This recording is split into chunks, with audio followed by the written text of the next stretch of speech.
We are here to present and talk about future of pay and employee experience. I'll just give you a background. ADP being one of the world's largest payroll organization, we did a research paper along with ETHR last year, and we are here to present the findings of that research paper with you guys. Just to give you a brief about ADP as an organization, we are serving almost to more than 40 million workers. We are transacting 3.1 trillion money worldwide in terms of payments to employees through employer-to-employee payments. We are present in we are serving more than 80% of the Fortune 500 companies. If you look at the revenues, we are the most stable organization when it comes to your payroll outsourcing needs. We are serving customers in more than 140 customers through our 60,000 plus associates worldwide. When we talk about India as a market, we are very much dominant player in India as a market, and we are serving customers on the basis of employee experience, data security and data privacy. Those are the core pillars of service offering in India market. Just to give you a background about this research, as I said, it was in association with ATHR. We did a comprehensive survey of mid-sized company, mid and large-sized companies, where we took the responses from 200 plus HR leaders, from both HR and finance leaders across multiple industries, right from startups to the enterprise segment. While this survey was done, that's a critical part of it, because as we are going through a transition, after COVID the world has totally changed. Now we are looking at a workforce dynamics which is a total new to HRs. The kind of work we used to do earlier, now the whole piece has changed. We are looking at the new things in terms of employer-employee relation or the new age employees which are coming into the workforce. The second is, like Dr. Dwivedi also touched upon, we have to look at the well-being of people. So well-being is not about just looking at the mental well-being or physical well-being. It's all about financial well-being. It's about the health. We need to look at the health perspective. We need to look at the mental perspective. We have to look at the overall comprehensive well-being of the employee as an organization. And the second is digital revolution, which is the forefront of today's changes which are happening across the world. Gen AI is around the corner. I think most of us are already hit by it. But how we are adopting it? Do we have the comprehensive policies around it? Do we have that data security, data privacy guidelines around it? How we plan to implement in our organization? We're going to talk about all those things in the coming slides. One of the interesting, as Dr. Dwivedi said, the HR has evolved. It's no more a transactional function nowadays. It's a very strategic function. Payroll is evolving, and payroll has become the core of overall HR transformation. When we talk about HR transformation, we may be changing the way we recruit people. We may be changing the way we interview people. Now we need to look at the way we make the payment to people, because at the end of the day, money is the single source of motivation for employee. Employee working in an organization, he works 30 days in a month. He look at the month end, the date at the end of month when the payment will come into his account. He'll get a message on his inbox that salary has been credited. So we need to look at from that overall perspective that how that payroll has evolved as a function and become a strategic pillar in overall organization growth. Moving forward, the three key findings were when we surveyed were in the big shift in the pay. So in terms of big shift in the pay, there are four major pillars how the pay has changed from what it used to be. One is the importance of payroll data. Data is the new economy, I'll say. It's a new currency. And whosoever deal in this currency is the richest person nowadays. So how you are leveraging the data, because all of us as HR professionals have the data with us, lying with us from last so many years. But are we utilizing that data in the right fashion? That is deciding the future of our organization. Second is the compliance challenge.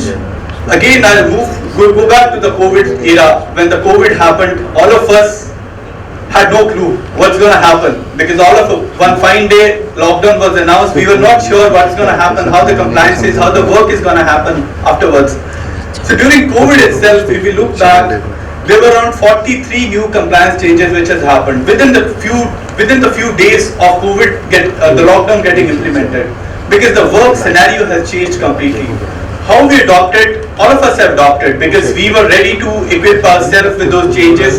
But the world is changing. It's very dynamic nowadays. Now with labor code coming into picture, digital personal data protection bill coming into the picture, I think The whole employer space is gonna change. Are we ready for that? That's the question I have for all of you. Data security, as I said, is another key pillar, and data security talks about the business continuity of the organization. Because it's not about securing the data related to my organization, but it's all about ensuring that business continuity is there. I was just talking to one of my colleague yesterday, and he told me that one of his company he was working with has, and now the whole company is in a mess.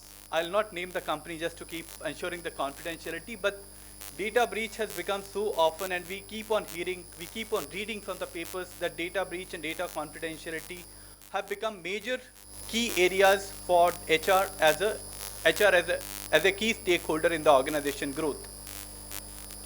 Another is digital transformation. As we said, we are already on that path, digital transformation. We talk about HR transformation, we talk about various functional transformations within the organization. But here we'll stick to the payroll and HR transformation. So we'll talk about that in coming slides. Return to human-centric. Now, no doubt, digitization is taking its own space in the organization. But we cannot ignore the most important function of the organization, which is the people. Because at the end of the day, like Sir said, people are, HR is the enabler. We are their, our employees are our customers.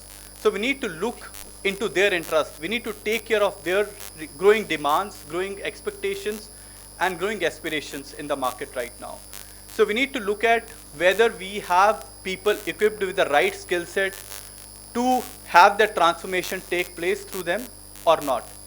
So we need to make sure that we put in enough effort on bridging that skill gap which is required to make sure that the transformation journey as an organization which we have taken up, we are able to make that a success for our organization. Touching upon the third pillar, which is the reimagining pay to drive success. Pay is no more like, obviously it's one of the key motivator for employee as an organization, but it's not only one of the key it's one of the key drivers for the success of the organization. Because as I said, now the expectations have changed. We are seeing lot of changes in the overall workforce dynamics in the organization.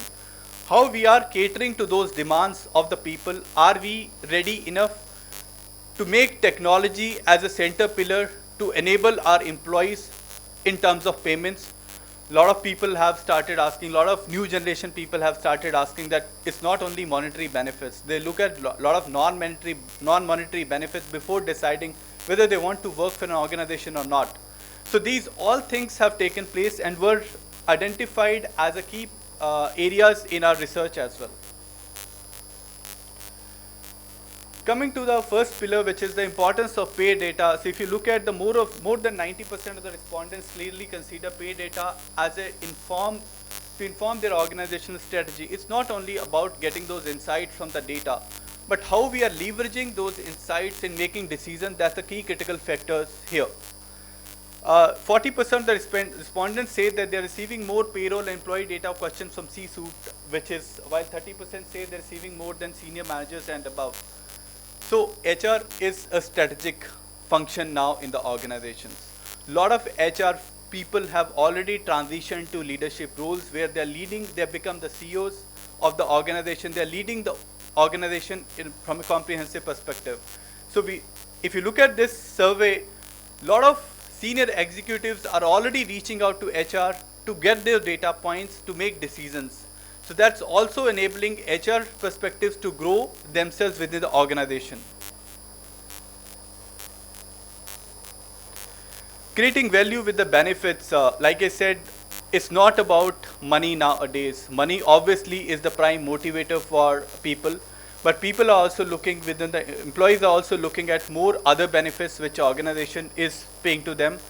And these benefits have become a key retention and hiring strategy for the organizations. I think most of you will relate with me that when we hire a person, he immediately start talking about what kind of benefits the organization is offering them. And at times of even when person is leaving the organization, we try to bring all those things, retention strategies into play, that these are the benefits the organization is offering you, and we try to go beyond the normal set of benefits which we are offering to employees. We tend to give certain extra benefits just to retain the person. It could be in terms of money, it could be in terms of non-monetary benefits. Compliance, as I just touched upon, that code of wages is around the corner. So I hope that we don't have the timelines yet, but at one point of time, I think all of us were ready to get it implemented. But we soon expect that probably 6 months or 8 months window, that's what we are looking at, that code of wages should get implemented. And now with compliance, the DPDP has also come into picture. Are you guys ready with the DPDP? Do you have the processes built in place which ensure that the consent, which is the prime feature of the DPDP Act, have you taken that into consideration? Is your organization ready with those practices, data privacy practices, data security practices that DPDP Act is bringing into? That's something we need to, you as an HR functionally need to understand and evolve the organization with those insights. Workforce composition is the third, which is related to creating benefit for the employees, because it's not all about gender diversity now. We are seeing a lot of people from obviously male-female ratio in the organization matters a lot, but now a lot of transgenders are coming into the workplace. A lot of people with disabilities are coming into the workforce of the organization. So we need to look at the comprehensive and build a strategy that is equal to everyone. We need to become equal opportunity employer rather than focusing on one single area or one single aspect in the workforce composition. As I said, the payroll forms central part of HR transformation. Every organization is going through some or other form of transformation in terms of technology transformation, in terms of process transformation, in terms of product transformation. But we need to understand how payroll as a function has evolved and how payroll has become the core center of the organization, which is giving the insights which we have not seen or used in the past. How we are leveraging those areas right now will be the key critical factor going forward, which will determine the success of an organization. If you look at 49% of the say that currently digital transformation is a major initiative in the organization, I think all of you will relate with me here that all of us are going through the transformation journey. Some will be started, some will be in the mid of the path, some would have already been completed this journey. But without digital transformation, having the human-centric approach, we are not going to survive in the next 10 years. That's a key critical finding we have. 42% indicate that HR transformation is a major initiative. So who will take this initiative? It is you as HR custodians, HR leaders who are responsible for driving this transformation, and who will be the core pillar of this making it success in the organization, so that organization is sustainable in terms of growth in next 5 or 10 years on its path.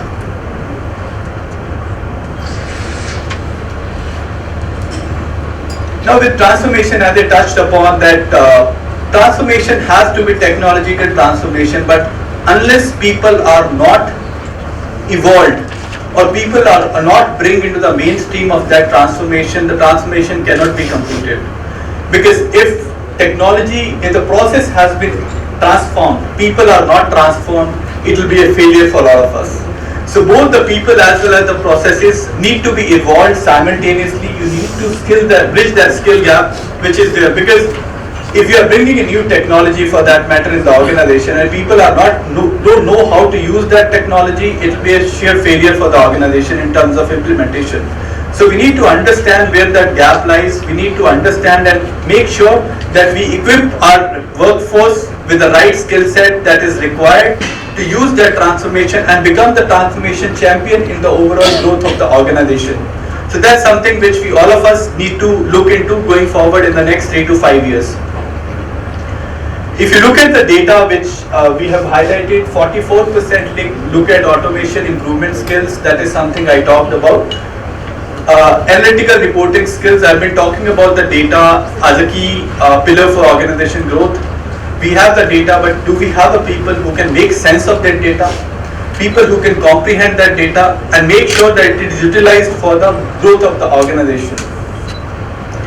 40% responded by saying that the business process improvement expertise is missing in the organization. That's something they want their people to enable with.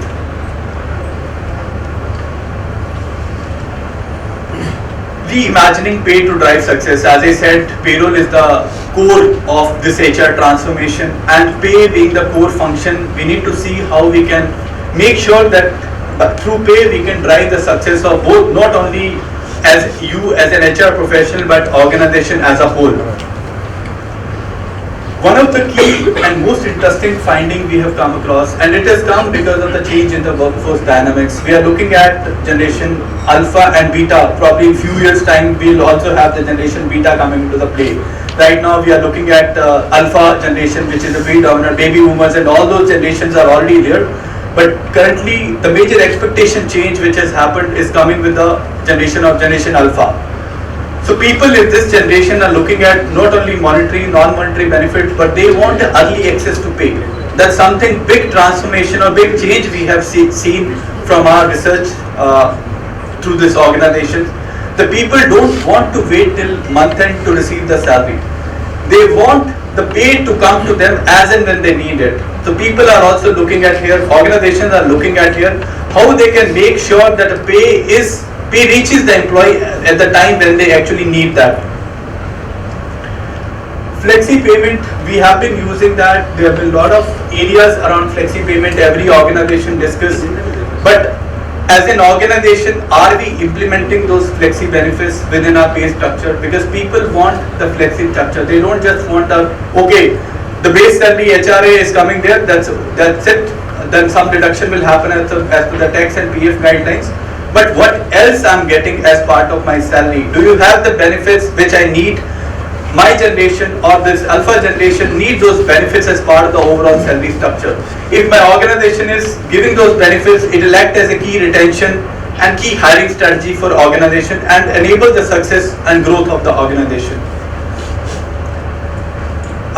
So we found that 39% of the respondents want to adopt more frequent pay cycles like weekly or semi-monthly, which is not unheard in India as of now. We have this sort of payment options available outside India. But is India market ready to adopt these practices? Because this is something which is coming directly from the HR leaders. The HR leaders are sensing this, that this is the change happening in the organization as part of the transformation journey they are going through. So are we equipped enough to tackle into those challenges, and do we have a contingency plan? Because it may happen that all of a sudden it may come to us one fine day that we have to change within a day's time. In case we can build a contingency plan around these parameters, I think we'll be better placed in terms of future growth of the organization. Just to summarize the Future of Pay 2023 report, the pay is fundamental to employee experience because everything is driven through employee experience. Employee is the ambassador of the organization. Like sir said, employee is the customer of the organization. So I think, are we taking here enough steps? Are we taking those enough measures to ensure that employee is satisfied? He's helping us out in the overall growth and transformation journey of the organization. Are we bringing that culture of trust and transparency where everything is, where there is nothing hidden, everything is in black and white to employee? Do we have those practices? Do we have those measures already implemented in our organization? Payroll function is increasingly becoming strategic. I touched upon it that nowadays it's not a transactional piece anymore. The data which payroll has is a gold mine which all of us are sitting on. If we can make sense of that data, I think we can change the course of our organization growth. We can change the way organization is going to grow in the coming 5 or 10 years. Emerging trends like early access to wages, early access to pay, or multiple payment frequencies, that is weekly, bi-weekly, or could be anything customizable as per the needs of the organization and needs of the employees in the organization. Or customized pay structure, which is a flexi benefit pay structure. Are we giving all those benefits to our employees? We touched upon all these things. So I would like to conclude my research report with these 3 perspectives. That first, pay is fundamental. Payroll is the center or core of the organization growth, and emerging trends need to be adopted by the organization in order to make sure that organizations are successful, growth-driven, and profitable in next 5 or 10 years. Thank you so much, guys. If you have any questions, I'll be open to you.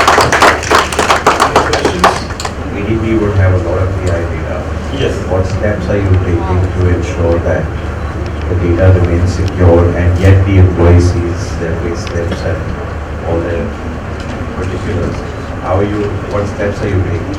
Okay. That's a good question, sir. Thank you. So ADP is one of the top 5 companies worldwide when it comes to data security. We are on the lines of Google, Facebook, Dell, Microsoft, and ADP comes 5th in the place. But the kind of practices which we have incorporated in the organization are the world-class practices. So what happens, I'll just give you a very small example. We don't believe in email exchange. There is no data exchange happening through email. Whatever data transaction will happen in an organization will happen through the online portal itself, the ADP portal. So as an employer, if you have to share some data with us, it will go through the portal itself. There is no email exchange required for that. And we process the whole payroll through online portal itself. Similar way, in order to understand how the employee is viewing the payslip, just again on the portal itself. The payslips are not getting sent to employees through email. As an employee, I have a secured login ID and password. I just need to log in on the ADP portal. I'll be able to access my payslip through ADP employee self-service platform, which is here. So that always existed, right? But after DPDP, what steps are you Okay, great. So DPDP have 3 players. One is employee, second is employer, and third is the service provider. So DPDP asks about 2 things primarily. How you are storing the data and are you taking the consent. So first and foremost thing is the consent of the employee, which will be the primary responsibility of the employer. Because consent has to be free, has to be informed, and has to be taken by the employer. Because ultimately, as an employer, you will be sending the data to me as a processor. So that transaction will happen only between the employee and the employer. We as an organization, we are the processors. We have all the measures in place in order to protect your data through various IT guidelines, DPDP, because DPDP has touched upon really 2 things. How you are consent, how you are taking the data, are you taking it after the right consent, and how you are storing that data with you. So that's only 2 key parameters on which DPDP will talk about. And my responsibility will remain as it is, sir, as a data processor. So the primary relationship between employer and employee is going to change with DPDP coming into effect. Any other questions? The company started payment other than monthly, like bi-monthly or something in India. There are some very few startups, primarily they are looking at more innovative ways to make the payment to their employees. So there are a few startups which have already started making payment to bi-monthly as well. So that will be really great challenge. I have a question. Even it is It is ideal. standard. Yes, 15 days will be standard forever. Even weekly is Even weekly earlier. I think startups are changing the workspace because they are offering a lot of flexi benefits to employees, they are listening to employees and they are making whatever they are asking, they are giving them. That's the kind of cultural change we are seeing right now. So have you find anything in the survey like people have any particular preference for kind of flexi elements? So like We do have, sir. So probably I have my team here. So probably somebody can connect with you. We can talk about that because that's going to be organization. There is no one piece that fits all. Probably we need to look at what's your organization doing and how we can support you in that case. thank you. I just want to add one thing. We just had one seminar on the cyber security in one of the HR programs. And friends, I request all of you please have that session for your HR team and others. What cyber security says, absolutely there is no confidentiality. The moment you enter in your house, whole world is open for you. All your data is available to everybody. Which one is for? Because आपके घर में जो wifi है, you are connected with phone and laptop and everything, and you rarely change that password in your home. And there are so many such things which we learned in cyber security session.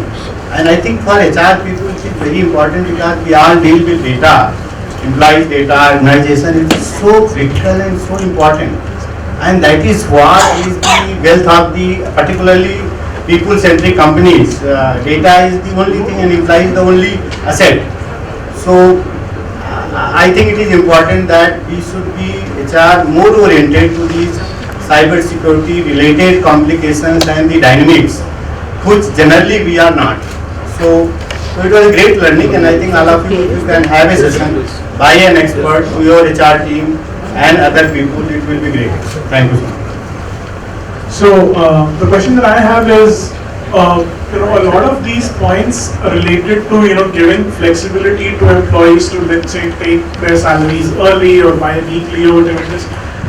A startup definitely can often do that, right? Right. But it is difficult to scale that model to a company like a TCS, where there are so many employees and you maintain finances in such a way that they are available at the end of the month or during appraisal times and things like that. So at what point does it become, I understand the benefit that an employee gets, but there has to be a point where it becomes, okay, this is difficult to do, because there is a reason why we are paying you the salary at the end of the month and not on a daily basis, right?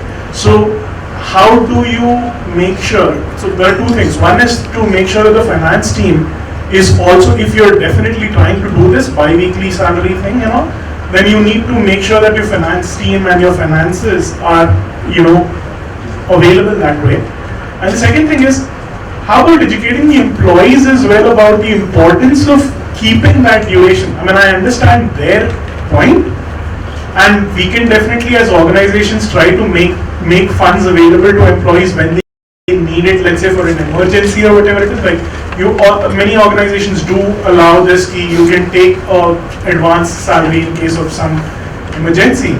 And nowadays you have Jupiter money and things like that which allow you to take salaries in advance. But how about educating the employees on this front as well, that there is a reason why this duration is there, and why are we doing it?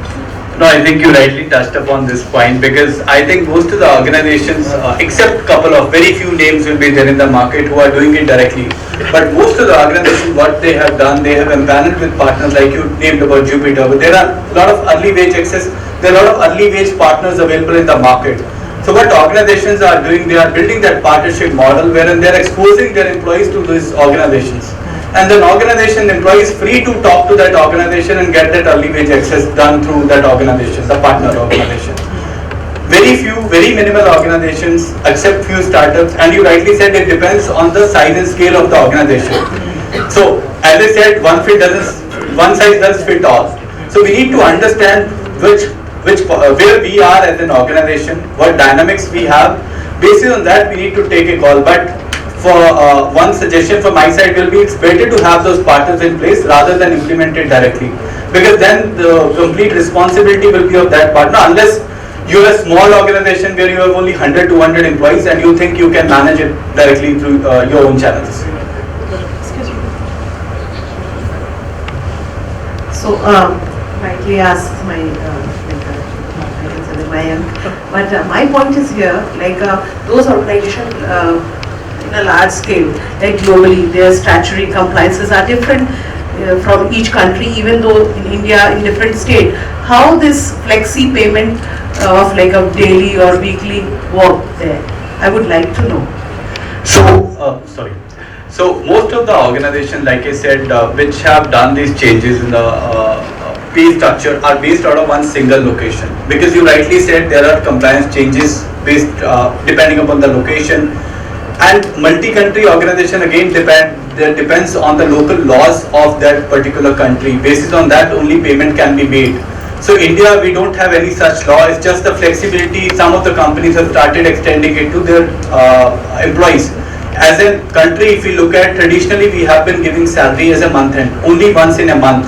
And that's the structure is already in place. And we are just seeing there's a cultural shift happening, because I think because of this new generations coming into picture, that's why people have started, or the company has started adopting those measures wherein they are extending these benefits to those specific set of employees.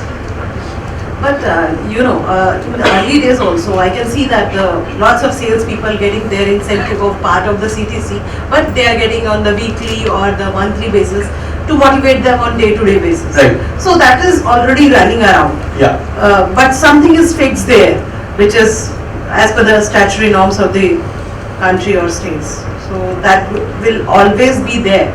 Yeah, that will always be there. What I'm talking about here is the change, the cultural shift which is happening. in the organization. See what is happening. I understand if you are a stable organization, you have been there in the market from last so many years, you are following a traditional path. But what is happening, the disruption is happening by way of new startups or new age companies which are coming into the market. And the war for talent is so high that they want to go to any extent to lure that talent and make sure that the kind of benefits they are implementing to those specific, hiring those specific set of people, they're able to retain those, hire or retain those people. So it's case to case basis, it's not applicable to everybody in the organization. Yeah, you have another. Idea is good, but really would like to see way forward to implement that. Yeah, of course, we are definitely coming a second set of future of pay report sometime start of early next year. So I think we'll have more dynamics or more insights to share once that report is completed. Thank you. Any other questions? Good morning, everyone. Myself Anu here. My question is, I just wanted to know what are the pros and cons that you see, right? As you said, restructure is getting implemented in startup companies, and how it is going to impact a company who is well established in the market. See, thank you, Anu, for that question. We need to look from sustainability point of view. We cannot implement something which is not sustainable. If as an organization I have 100 people, I think I'll grow only 150 people, I think it will be sustainable model for me. But if I'm an organization with 5,000 people and I see a forecast that in next 5 years I'll be 10,000 plus, that kind of model is not going to be sustainable for me, because it will bring extra burden on you as a HR functionary, as a whole organization as well. So we need to look at it from specific case to case basis. I think it can be a right fitment for somebody which is at a lower scale, but not the right fitment for somebody who is a larger scale, who has a play at a larger scale. I'm Preeti here from Savaya Vidya University. See, today nature of employment itself is changing. A lot of temp workers are there, gig workers are there, and there also salaries are important. So how do you address this challenge?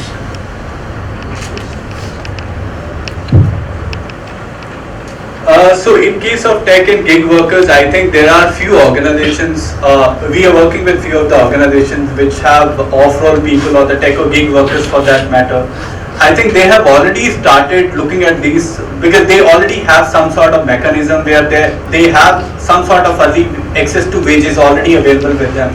Because traditional measures like if somebody wants a loan, if somebody is in need of money, I think all those practices are already being followed by those traditional companies.